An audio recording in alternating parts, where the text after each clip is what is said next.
আজকে কিন্তু আমি একটা রেসিপি দেখাবো। এখানে 4 পিস মাছ নিয়েছি, একটা মাথা, লেজা, 2 পিস পেটি নিয়েছি। চলো মাছটা আগে ভেজে নিই। তেলটা গরম হয়ে গেছে, তেলে কিন্তু মাছটা একটু লাল লাল করে ভেজে নিয়েছি।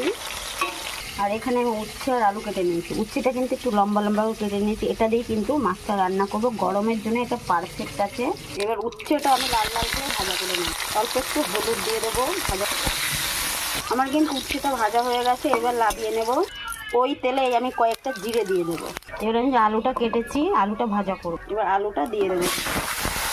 এবার আমি একটু হলুদ দিয়ে দেবো আর একটু লবণ দিয়ে দেবো। এবার এটা আমি বেশি ভাজা করবো না, কিন্তু অল্প করেই ভাজা করবো।